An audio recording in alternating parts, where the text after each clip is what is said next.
Hurricane Isabella hit without warning, the rain slashing against the house in sheets, and wind howling through the trees like a chorus of wailing voices. What was supposed to be a tropical storm ended up turning into a Category 3 hurricane overnight. The power flickered once, twice, then died, plunging the house into darkness. Thunder rumbled low and menacing in the distance. My parents were on a business trip. They were supposed to be back by now, but surprise, the storm canceled their flight. We sat huddled around the living room coffee table, me, Eli, and Max, our phones as flashlights casting long, wavering shadows. We weren't scared or worried though, just bored out of our minds. Honestly, we rarely spent time together these days. Eli was always out with friends, I was busy with school, and Max, the youngest, was glued to his video games. But with the storm raging and nothing else to do, we decided to pass the time the old-fashioned way. "Let's play a game," Max suggested, a mischievous grin spreading across his face. "What game?" I asked, glancing nervously at the flickering shadows. "How about hide and seek in the dark?" Eli challenged. I groaned. "We're not kids anymore." "Scared?" Eli taunted. I rolled my eyes. "Fine, but no cheating." Max eagerly volunteered to be the seeker, counting down from 30 as Eli and I scrambled into the darkness. The house was eerily quiet, only the creaks of settling wood and the whisper of wind breaking the silence. I ducked into the hallway closet, the smell of old coats and mothballs wrapping around me. My heartbeat pounded in my ears. "Ready or not, here I come," Max's voice echoed through the house. I stifled a giggle as footsteps shuffled past. I could hear Eli's muffled breaths nearby. He must have hidden in the laundry room. Minutes ticked by, and a strange chill crawled over me. That's when I felt the weight of eyes watching me. A slow, deliberate creak sounded from the hallway. I held my breath. The door handle turned. "Found you." Max yanked open the door. I jumped, smacking his shoulder as he burst into laughter. "Jerk," I hissed. "Go find Eli." "I already did," Max said. "No way. I heard him in the kitchen," I lied. I enjoyed messing with him. "You must have heard something else."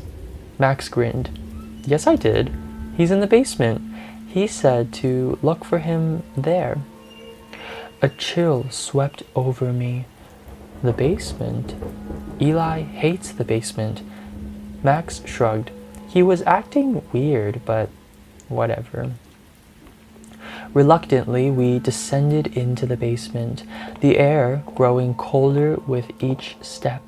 My phone's flashlight beam quivered in Max's hand as shadows stretched and writhed.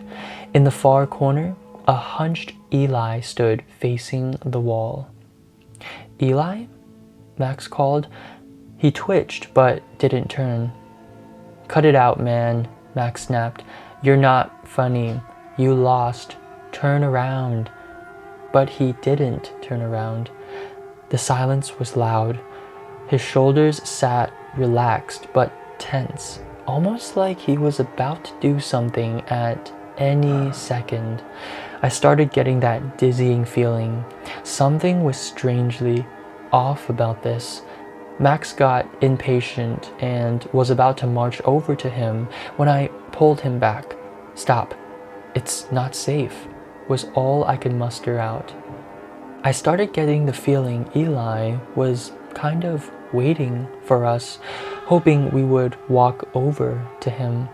I was just about to walk over when a familiar voice shouted from the laundry room upstairs that made our heads turn. "You guys suck at this. I'm still here." Eli was upstairs. Then who was this? Still at the basement stairs, we whip our heads back to the fake Eli in the corner.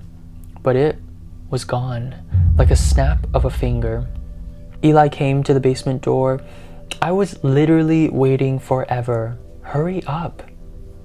The days following after, Max and I had no idea what we saw. We told Eli, of course, but he wouldn't believe us. It didn't make sense until 3 days later when my mom asked me to go to the basement to get a bottle of wine. As I walked downstairs, I saw it again.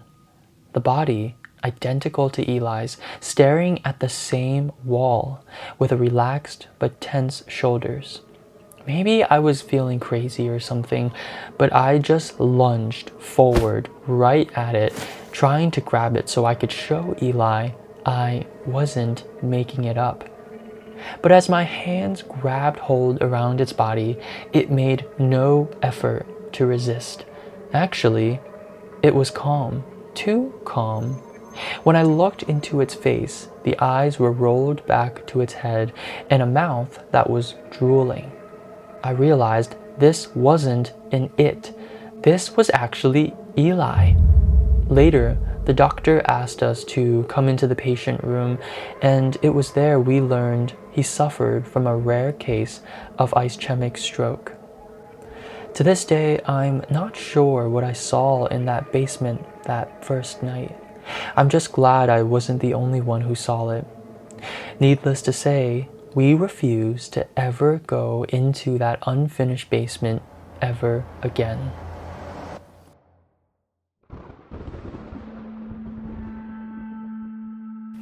I live in San Francisco, and years ago, some friends bought a stunning but run-down Victorian house that begged for restoration.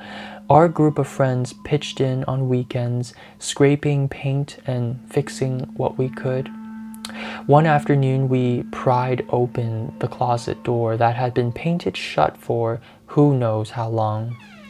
Inside was mostly junk, old, forgotten things piled haphazardly. But there was this one item that stood out, an ornate mirror wrapped carefully in brittle newspaper from the 1970s. The mirror itself was older though. An art historian friend later dated it back to the 1920s. Its oval frame was intricately carved with ivy tendrils that seemed to twist and coil under the light. After months of hard work, the house was finally finished, and our friends invited everyone who had helped for dinner and a grand tour. In their bedroom, they'd hung the mirror directly across from the door. As I stepped inside, I glanced at my reflection and froze. A woman stood behind me, her pale face and eyes dark with a depth I can't quite explain. My breath caught in my throat and I spun around. The room was empty. I must have gone white as a sheet because my friends exchanged a look. Then one of them asked, "You saw her too, didn't you?" They told me they'd seen the woman too, but only since the mirror had been hung in the bedroom. Before that, when it was in the hallway, there had been nothing, just an old mirror. But here, she made herself known. Not every visitor could see her, and she didn't always appear. Their usually fearless dog would slink into the middle of the room, trembling, refusing to go near the mirror. I don't believe in ghosts. I never have. But I can't deny what I saw. I know she was there.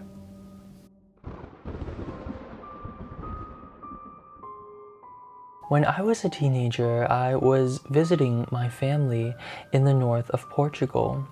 With a bunch of friends, we decided to explore a supposedly haunted manor at night. The construction of said manor was halted after multiple fatalities occurred in its premises. The architect and 2 workers died in strange circumstances. Local village superstition kicked in, and people were reluctant to ever set foot in there. A couple of years later, one of the family members who wanted to complete the building died on site while assessing the building. Then it was left to rot for decades. Wilderness took over, vines were covering most of the walls, and the gardens were a bunch of weeds. From a distance, it looked eerie by daylight and absolutely terrifying after sunset. Legends about that cursed mansion were rampant and probably wildly exaggerated. None of us believe in the supernatural, so we basically grabbed a torch and went straight in. What we didn't know is that my older cousin and his older friends overheard our plans to investigate the house that night and decided to beat us there and scare the ever-living shite out of us. They hid in the mansion and upon our arrival made sinister noises, moved debris around, created misshapen shadows, and whispered words of terror. With a single torch, it was almost impossible to figure out what was going on, and we were obviously scared S-less. After what seemed an eternity of torturous fear, my cousin revealed himself after we fled to the upper floor of the mansion. You see, he had covered himself with a white sheet to pass as a ghost. His other mates soon came out of hiding, and after a lengthy stream of mockery, insults, and ultimately laughter, we started to clear the premises. Did I mention the house was unfinished? As we were moving out of the place, my cousin kept making fun of us, prancing around and covered with that white sheet still. The stairs had no railing. The fall broke his spine, and he died in ambulance on the way to Porto. I still do not believe in the supernatural, but that was yet another victim of that place. I passed by again this summer, more than 20 years later. Nothing has changed. The mansion remains unfinished.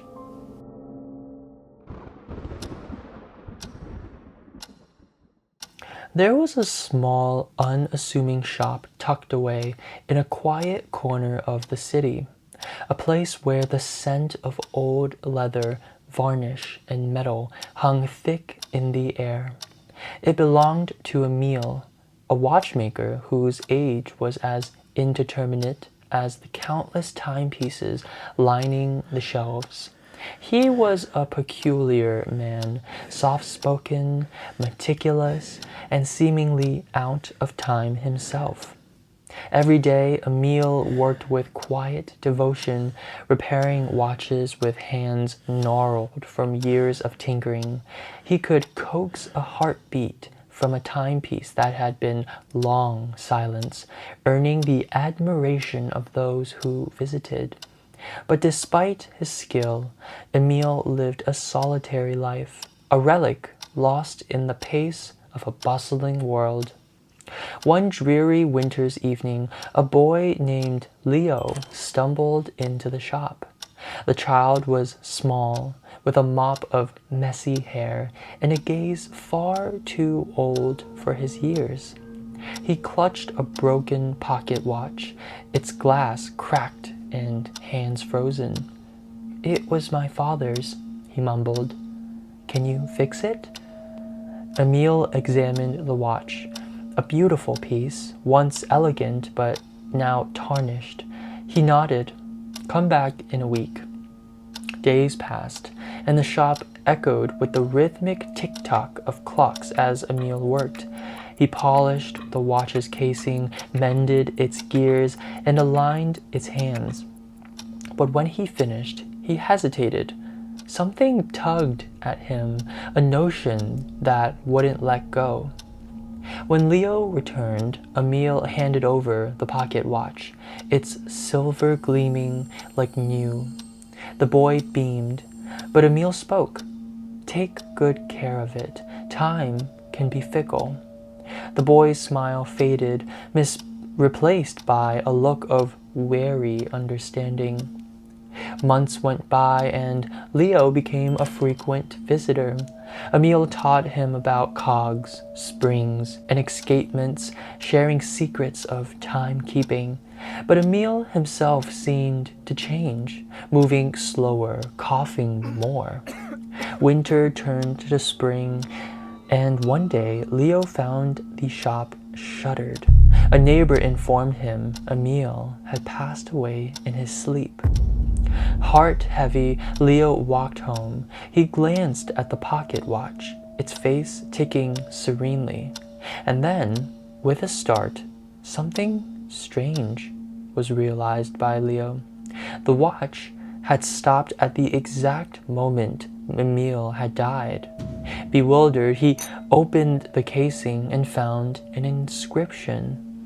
"Time is precious. Use it well."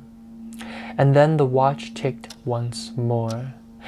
Years later, Leo stood in the shop, now his own. The scent of leather, varnish, and metal lingered as he worked, a master of the craft. Every tick-tock was a reminder. The watch on his desk gleamed, and Leo smiled. A secret, after all, is best kept by those who understand it.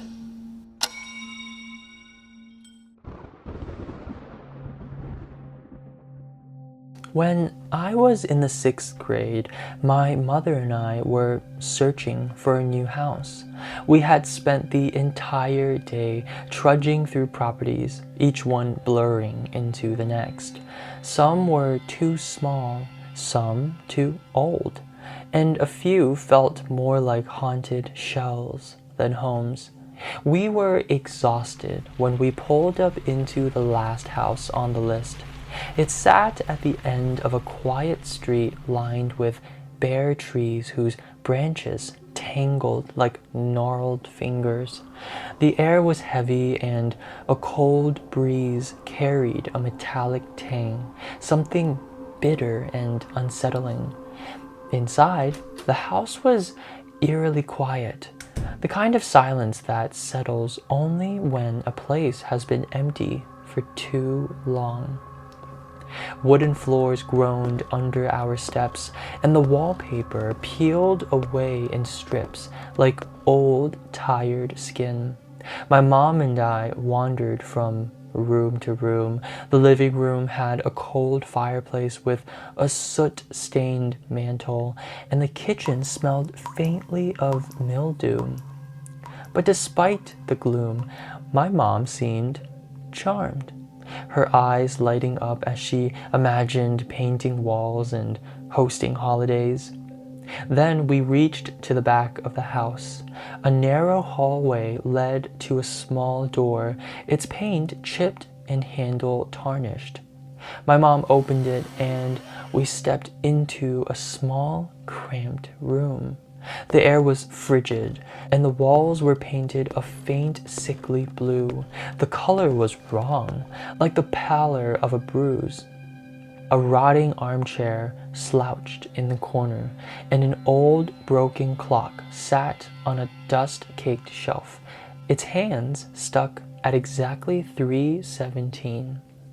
The moment I stepped inside, a prickling sensation crawled over my skin. My head throbbed, and the room seemed to tilt. Then a rush of icy air swept past me. A whisper, faint but clear, brushed against my ear. "Get out." My vision swam, nausea surged, and I stumbled out, vomiting onto the cold, dead grass. My mom and the realtor followed quickly. My mom knelt beside me, her hands trembling as she asked what was wrong. I tried to explain, but my words were jumbled. Just a feeling of being unwelcome, of something angry. The realtor looked stunned, her face drained of color. "How did you know?" she asked, her voice shaking. My mom frowned. "Know what?" The realtor hesitated, glancing back at the house. "A man died in that room a few weeks ago. He didn't go peacefully. The police said he passed away at exactly 3:17 p.m. The drive home was suffocatingly silent. I kept seeing flashes of that pale blue room, of shadows shifting and creeping closer.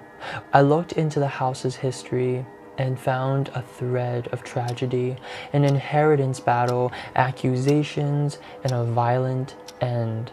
The man had died clutching a locket stolen from a lover who left him long ago, a token of obsession and loss.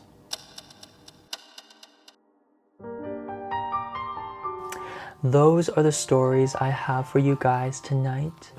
Thank you for watching this far ahead into the video. Be sure to subscribe because we post once, twice, or even 3 times a week. I hope you have a horrible sleep. See you in the next video.